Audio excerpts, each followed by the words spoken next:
we get more weapons and supplies, we push them back, we exhaust Russia, and we win the war, we regain our territories and liberate our people. This is our plan. We have no other plan. Now, Vladimir Putin is said to be using diplomatic back channels to signal his readiness to discuss a ceasefire in Ukraine. Reports come as the almost 2-year Russian invasion has ground to something of a stalemate. In Ukraine, they are, of course, celebrating Christmas tomorrow and not in January, a break from the Julian calendar, which is used in Russia. Let's speak now to the Ukrainian MP Kira Rudik. Good morning. Good morning, Chloe. Good morning, Callum. Thank you so much for having me. It's always good to speak to you. Thank you for your time. Just tell us, first of all, what you make of these suggestions that Vladimir Putin is at least open to the idea of a ceasefire, crucially along current lines. So Russia right now needs time to build more missiles, to conscript more people. And this is what they were trying to do all the way, to win some time for themselves to prepare. As of right now, there is not a single person in the world who can say, I will vouch that Putin will keep his part of the bargain. Not a person or an organization.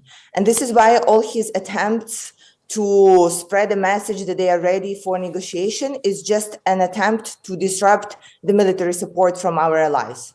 Because we know that Russia never stopped being an empire, and Putin was very adamant in saying that Russia does not have any borders. We see our presence and our control everywhere we go. And for us, it is incredibly dangerous, as well as for our neighbors in Poland and for our neighbors in Baltic countries, because we all know what Putin means by those words, and we all know not to trust him with any gossips about any potential back-channel discussions.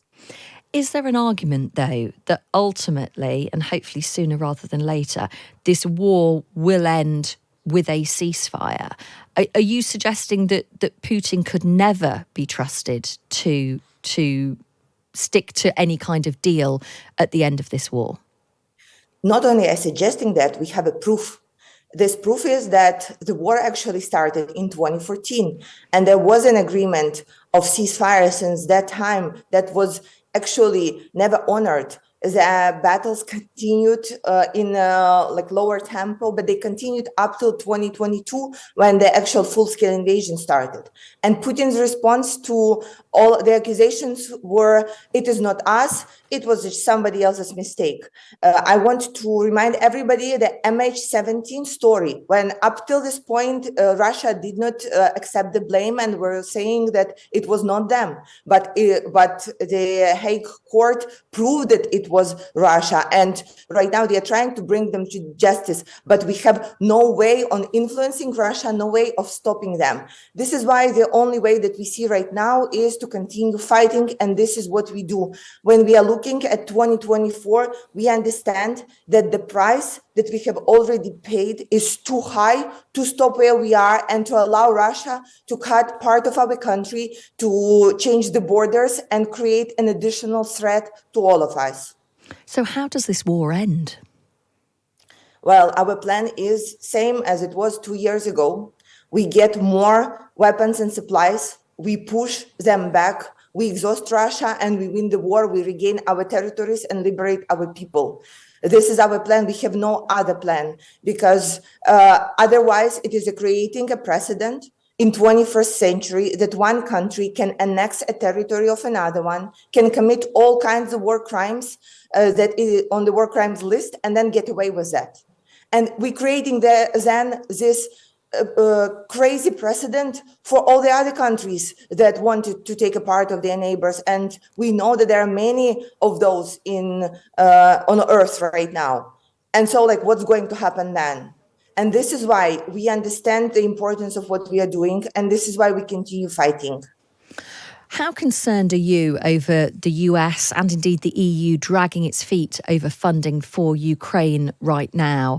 I mean, we've talked before, haven't we, Kira, about the concern about, it's a horrible phrase, but war fatigue, people being concerned, feeling it's gone on too long, a lot of money has been given to it, there is a stalemate. Of course, attention, obviously, as well, also being focused on the situation in the Middle East with the war between Israel and Hamas. How concerned are you about whether that money will continue to come from the West? First of all, Chloe, I do not agree with the word stalemate, because when we are looking at the last year and actually past 2 years, what our army has done is exhausted Russia's army at a massive way, and that would be impossible to do by anybody else. So by this time, we have destroyed more than 350,000 of Russian soldiers, more than 5,000 of their tanks, and 300 of the planes. And this is something that has been confirmed by international spectators. So it is not a stalemate, it is fighting, but unfortunately we cannot move forward because of Russia's defense structures that they have created during the last winter. But it does not mean that we are standing and doing nothing. We continue fighting because we know what we are fighting for.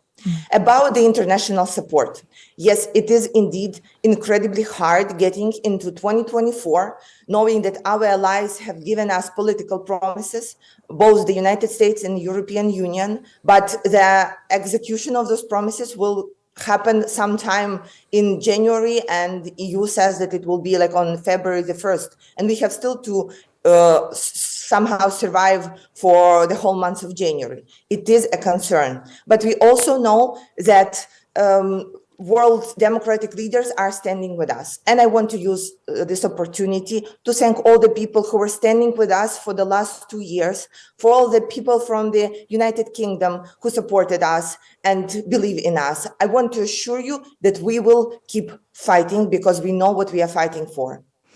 Talk to us as well about the significance for you and for the country as a whole that Christmas is going to be celebrated tomorrow and not in January, really just moving away from the traditional Russian Christmas. How important is that to Ukrainian identity right now? It is indeed important to make it very firm that we are part of Europe and not a part of Russia. Since the beginning of time, Soviet Union were saying, oh, we have our special way, our own way, aside of the rest of the world. And this is why we had our Christmas on January 7th. This year in Ukrainian parliament, we voted for changing that. And we are so grateful for church leaders who supported us and made the changes very quickly. So, in a couple of years, I hope that kids would not even remember that it used to be a different way. And it is important not only on the cultural level and on emotional level that we are right now with our European, our Western family, but also if you look at the business, at the corporate world, it's very convenient and very efficient that we will have the celebrations at the same time and not after the New Year's as we used before.